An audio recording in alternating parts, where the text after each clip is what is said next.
Hello दोस्तों, स्वागत है आप सभी का हमारे यूट्यूब चैनल विधिकारी में।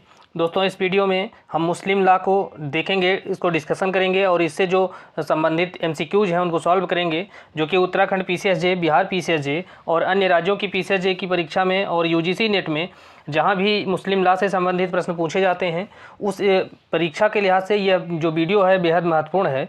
इस वीडियो में हम मेहर को देखेंगे। मेहर से पहले हमने निकाह को और मुस्लिम लॉ के जो सामान्य सिद्धांत हैं उन पर जो है वीडियो हमने अपलोड किया है अपने चैनल विधिकारी पर। आप वहां पर देख सकते हैं और वहां पे हमने पूरे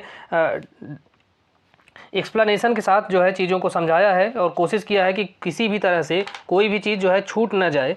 तो इसी बात को ध्यान में रखते हुए हमने उसको सॉल्व कराया है। वहाँ पर आप उसको देख सकते हैं और अपनी तैयारी को सही बेहतर बना सकते हैं।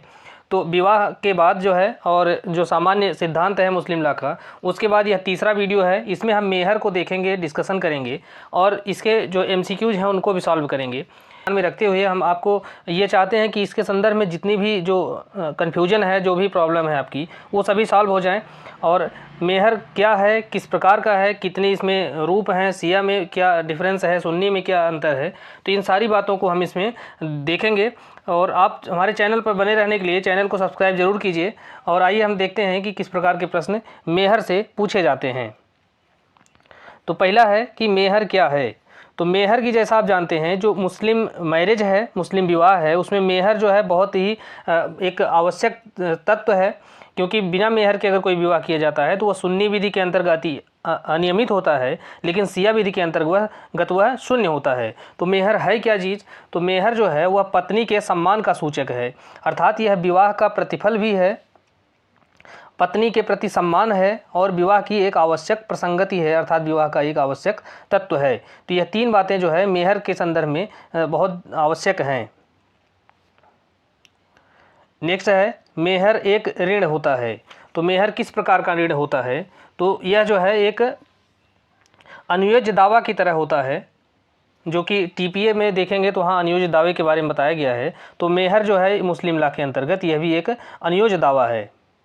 नेक्स्ट है, मुस्लिम विधि की किस शाखा में मेहर की न्यूनतम धनराशि का उल्लेख नहीं किया गया है? तो मेहर की न्यूनतम धनराशि क्या होगी, इसके संदर्भ में सुन्नी विधि के अंतर्गत तो प्रावधान किया गया है, लेकिन सिया विधि में इसके न्यूनतम धनराशि के बारे में कोई उल्लेख नहीं किया गया है, बल्कि वहाँ मैक्सिमम जो धनराशि होगी वह क्या होगी इसके बारे में बताया गया है। तो सिया के अनुसार जो मेहर की मैक्सिमम धनराशि होगी वह 500 दिरहम होगी और न्यूनतम क्या होगी इसके बारे में जो है वहाँ कोई उल्लेख नहीं किया गया है। अब हनफी और मलकी सफ़ी ये जो हैं ये सुन्नी की जो है शाखाएं हैं। तो इसको अगर देखेंगे तो हनफी विधि के अंतर्गत यह बताया गया है कि जो मेहर की न्यूनतम धनराशि होगी वह हनफी विधि के अंतर्गत 10 दिरहम होगी और मलकी के अंतर्गत यह 3 दिरहम होगी न्यूनतम धनराशि। इसके साथ ही देखेंगे तो जो सुन्नी विधि है, सुन्नी विधि के अंतर्गत न्यूनतम धनराशि का तो उल्लेख किया गया है, लेकिन अधिकतम धनराशि का उल्लेख नहीं किया गया है। अर्थात जो सुन्नी विधि के अंतर्गत जो मेहर की अधिकतम धनराशि क्या होगी इसके बारे में कुछ नहीं बताया गया है, तो इसलिए वह कुछ भी हो सकती है अधिकतम। अब देखते हैं कि मुस्लिम विधि की सिया शाखा में मेहर की न्यूनतम धनराशि का उल्लेख नहीं किया गया है, बल्कि अधिकतम धनराशि 500 दिरहम जो है वह निर्धारित की गई है और मेहर की यह संपूर्ण जो धनराशि होगी वह मुअज्जल मेहर होगी। यह बहुत इंपॉर्टेंट है कि जो सिया शाखा है, सिया शाखा के अंतर्गत जो मुअज्जल और मुवज्जल मेहर होती है, तो उसमें जो है जो मुअज्जल मेहर होती है जिसे स्थगित मेहर कहा जाता है, जो कि तलाक के बाद या विवाह के समाप्त होने पर ही देय होता है, तो ऐसा कोई प्रावधान सिया विधि के अंतर्गत नहीं होता है किया गया है, बल्कि सिया विधि के अंतर्गत जो मेहर की धनराशि होगी वह क्या होगी, मुअज्जल होगी, अर्थात वह तत्काल देय होगी। आगे देखते हैं कि सुन्नी विधि के अंतर्गत मेहर के बारे में क्या प्रावधान है कि इसमें जो है अधिकतम धनराशि नहीं निर्धारित की गई है, जबकि न्यूनतम धनराशि हनफी शाखा के अंतर्गत 10 दिरहम और मलकी शाखा के अंतर्गत 5 दिरहम यह निर्धारित है।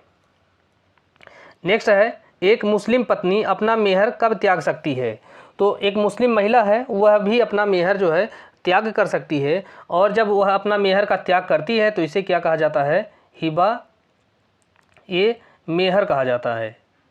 जब कोई महिला जो मुस्लिम महिला है वह यौनागमन को प्राप्त कर चुकी है, अर्थात वह वयस्क हो चुकी है, तो ऐसी स्थिति में वह स्वतंत्र इच्छा से, अर्थात ज़बरदस्ती नहीं, वह अपनी स्वतंत्र इच्छा से और लिखित रूप में, ये 3 बातें बहुत इंपॉर्टेंट हैं कि एक मुस्लिम पत्नी जबकि वह यौनागमन को प्राप्त हो चुकी है तब वह अपनी स्वतंत्र इच्छा से और लिखित रूप में अपने मेहर का त्याग कर सकती है, और ऐसा जो मेहर का त्याग है वह क्या कहलाएगा? हिबा ए मेहर कहलाएगा।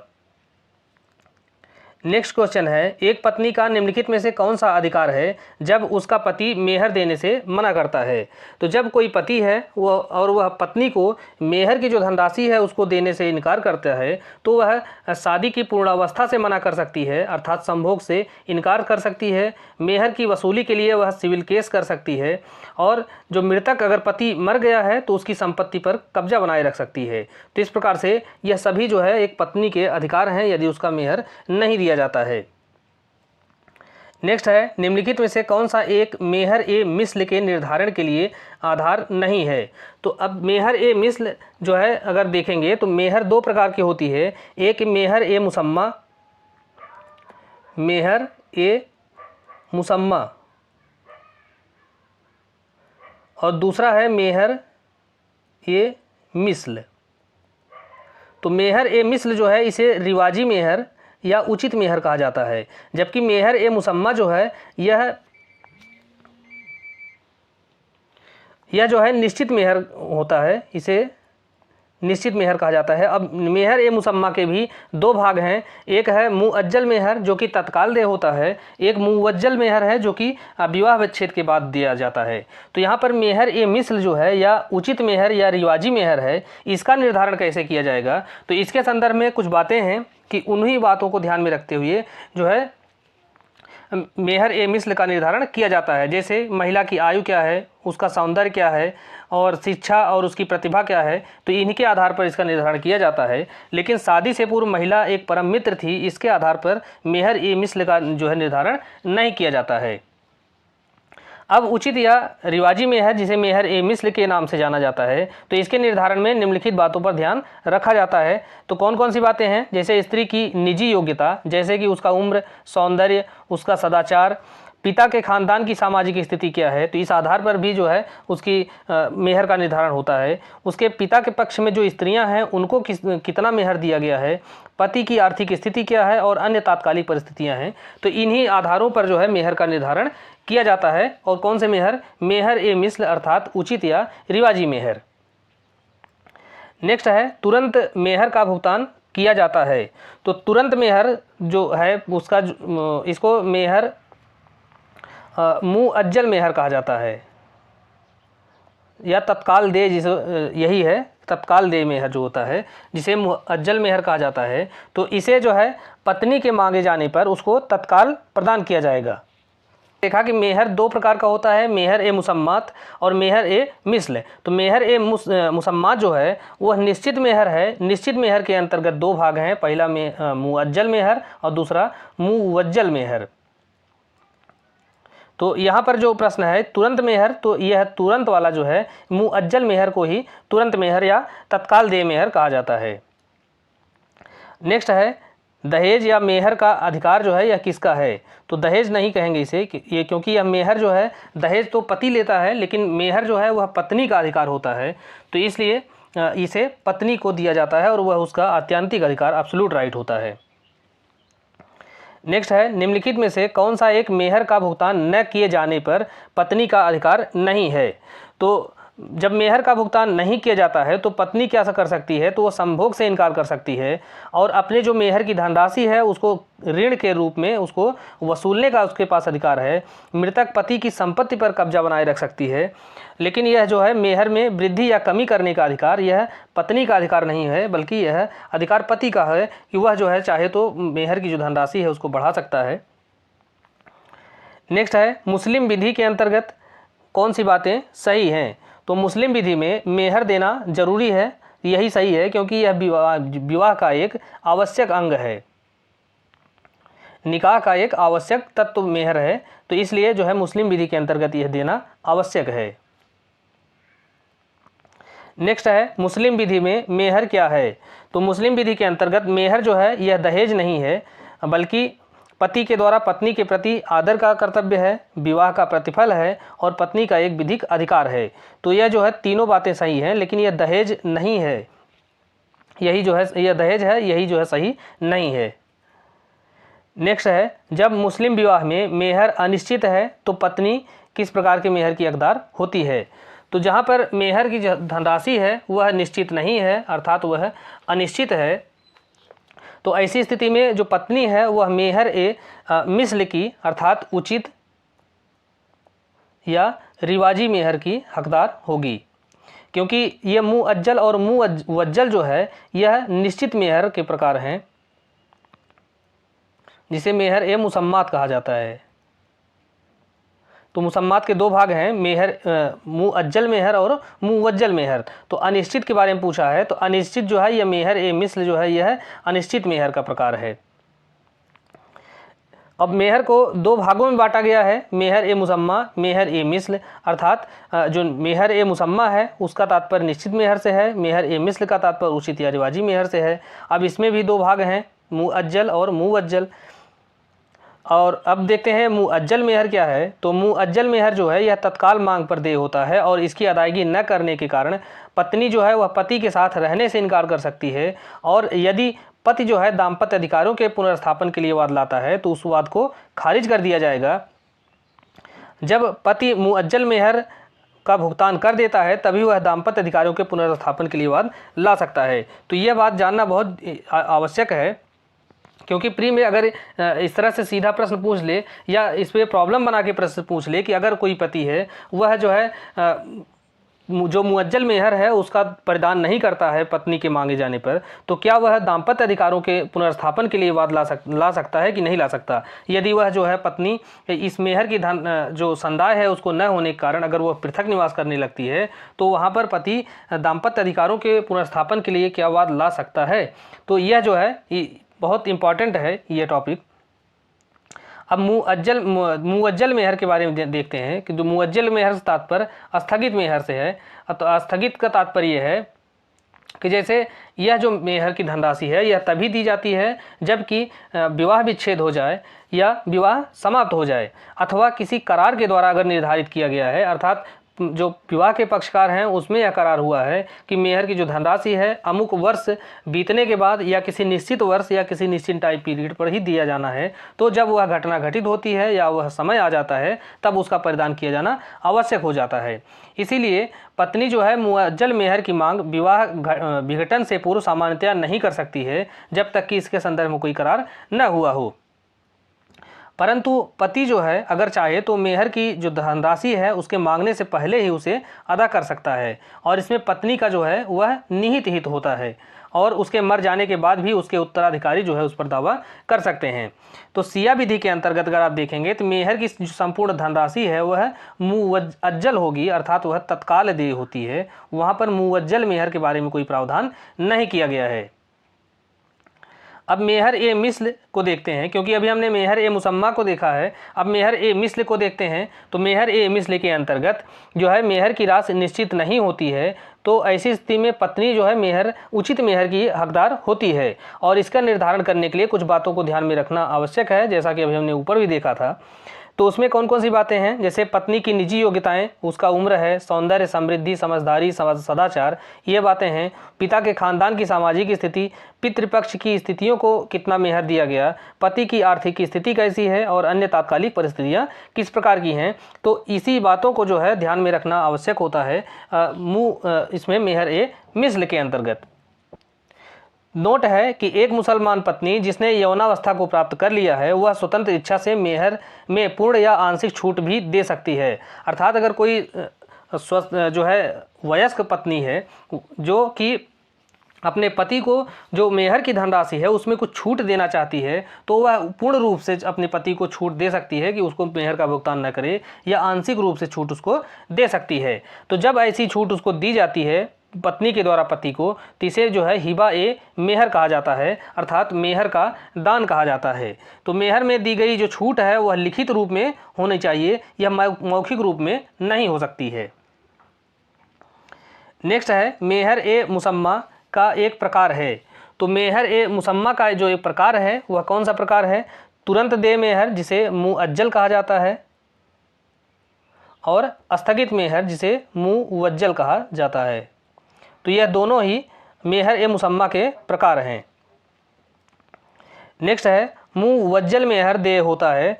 तो मुवज्जल मेहर जो है यह विवाह विच्छेद के जो है बाद ही दिया जाता है अमूमन, जब तक कि जो पक्षकार हैं उनके मध्य जो है कोई करार न हुआ हो पहले से ही। नेक्स्ट है यदि विवाह संविदा में मेहर की राशि निश्चित नहीं है तो पत्नी कौन सी जो धनराशि है उसको पाने की हकदार होगी, या किस प्रकार का मेहर पाने की हकदार होगी। तो जबकि मेहर की जो धनराशि है वह निर्धारित नहीं है या वह निश्चित नहीं की गई है, तो ऐसी स्थिति में जो पत्नी होगी वह उचित मेहर या रिवाजी मेहर जिसे मेहर ए मिस्ल कहा जाता है इसकी हकदार होती है।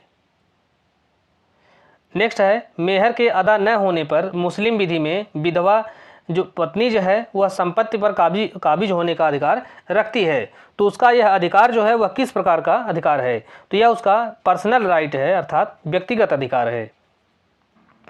नेक्स्ट है मुता विवाह में जो विवाहोत्तर सहवास होने पर पत्नी अधिकृत है। तो अगर मुता विवाह है, मुता विवाह के बारे में हमने अपने पिछले वाले वीडियो में विस्तार से उसको समझाया है, जिसमें हमने विवाह वाला टॉपिक को कवर किया है। तो मुता विवाह क्या है वो उसकी सारी जो डिटेल है उसमें हमने डिस्कशन किया है, तो आप उसको वहाँ से देख सकते हैं। तो मुता विवाह के अंतर्गत ऐसा विवाह आता है जिसमें जो है एक निश्चित समय के लिए या एक कुछ मात्र समय के लिए ही विवाह किया जाता है। तो ऐसी स्थिति में अगर विवाह का संभोग हो गया है तो वहाँ पर जो है पत्नी है जो मुता विवाह की वह पूरी मेहर की हकदार होगी। लेकिन अगर सहवास नहीं हुआ है या संभोग नहीं हुआ है तो वह जो निर्धारित किया गया मेहर की धनराशि है उसके आधे हिस्से की हकदार होती है। नेक्स्ट है सुन्नी पुरुष का किसी संप्रदाय की मुस्लिम महिला से अगर विवाह किया जाता है तो ऐसा विवाह क्या होगा? तो ऐसा जो विवाह होगा वह वैध होता है अगर कोई सुन्नी पुरुष किसी भी संप्रदाय की मुस्लिम महिला से विवाह करता है। नेक्स्ट है मेहर के अदा न होने की स्थिति में विधवा का संपत्ति पर काबिज रहने का अधिकार यह किस प्रकार का अधिकार है? तो वही प्रश्न फिर से है कि यह उसका पर्सनल राइट है या व्यक्तिगत अधिकार है। नेक्स्ट है मुस्लिम विधि के अंतर्गत तुरंत मेहर का भुगतान किया जाता है। तो तत्काल देय जो मेहर होती है जिसे मेहर जो है मुअज्जल मेहर कहा जाता है, तो इसका जो भुगतान होता है कि पत्नी के मांगे जाने पर उसको तत्काल उसका भुगतान किया जाता है। नेक्स्ट है सुन्नी मुसलमानों में कितना न्यूनतम मेहर निर्धारित किया गया है। तो अभी इसके बारे में हमने इसके पहले देखा है कि जो सुन्नी और सिया हैं उसमें मेहर की न्यूनतम और अधिकतम धनराशि कितनी होगी। तो यहाँ पर सुन्नी के बारे में पूछा गया है। तो सुन्नी विधि के अंतर्गत जो है 10 दिरहम निर्धारित किया गया है। लेकिन जो सुन्नी की एक शाखा है हनफी, तो हनफी के अंतर्गत इसे 10 दिरहम निर्धारित किया गया है। इसके अलावा जो मलिकी देखेंगे तो मलिकी शाखा के अंतर्गत जो न्यूनतम मेहर की धनराशि है वह 3 दिरहम है, और सिया विधि के अंतर्गत जो है जो इसकी न्यूनतम धनराशि है वह निर्धारित नहीं की गई है। नेक्स्ट है सिया विधि के अंतर्गत उचित मेहर की अधिकतम धनराशि 500 दिरहम से अधिक नहीं हो सकती है, परंतु सुन्नी विधि के अंतर्गत उचित मेहर की कोई धनराशि निर्धारित नहीं की गई है, बल्कि इसके ठीक विपरीत सिया विधि में निश्चित मेहर की धनराशि निर्धारित नहीं करती है, बल्कि सुन्नी विधि निश्चित मेहर की न्यूनतम सीमा का उल्लेख करती है। तो यह जो अधिकतम सीमा होगी वह कितनी होगी? तो अधिकतम जो सीमा होगी यह 10 दिरहम है। 10 दिरहम यह भी हनफी विधि के अंतर्गत। नेक्स्ट है विधवा जो कि अदत्त मेहर के बदले में पति की संपत्ति पर कब्जा बनाए रखती है तो संपत्ति की स्वामिनी नहीं हो जाती है, और स्वामिनी न होने के कारण जो विधवा है उसके द्वारा किया गया जो ट्रांसफ़र है वह शून्य होता है। तो ऐसा जो डिसीजन है वह किस केस में दिया गया था?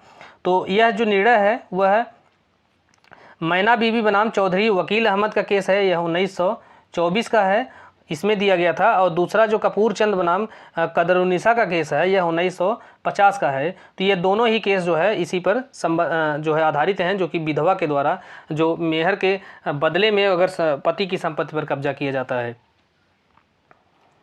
नेक्स्ट है, मेहर का भुगतान न किए जाने पर पत्नी को पति के विरुद्ध कौन सा अधिकार प्राप्त है। तो मेहर का अगर भुगतान नहीं किया जाता है तो ऐसी स्थिति में जो पत्नी है वह संभोग से इनकार कर सकती है और अपनी मेहर की जो धनराशि है उसकी ऋण की तरह उसकी वसूली कर सकती है। तो इस प्रकार से 1 और 2 जो है ये दोनों ही वो उसके अधिकार हैं।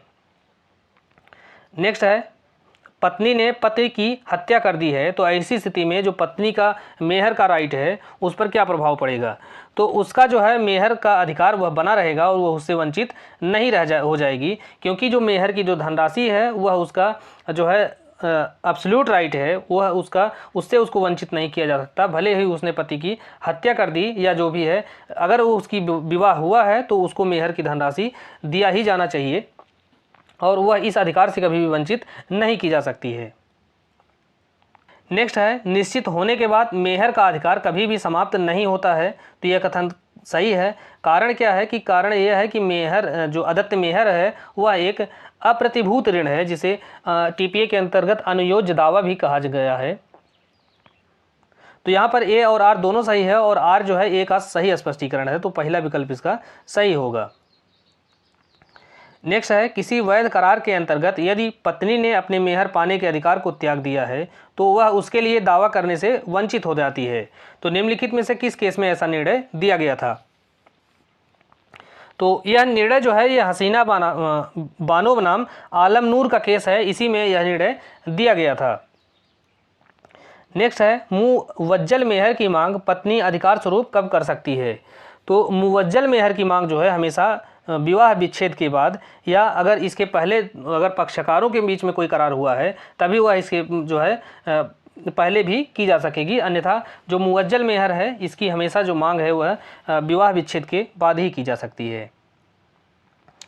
नेक्स्ट है, मेहर जो है विवाह की हैसियत की आवश्यक प्रसंगति है और यह इस सीमा तक है कि यदि विवाह के समय इसका उल्लेख नहीं किया गया है तो कानून के अंतर्गत यह व्यवस्था की गई है कि इसे निश्चित सिद्धांतों के आधार पर अवश्य तय होना चाहिए।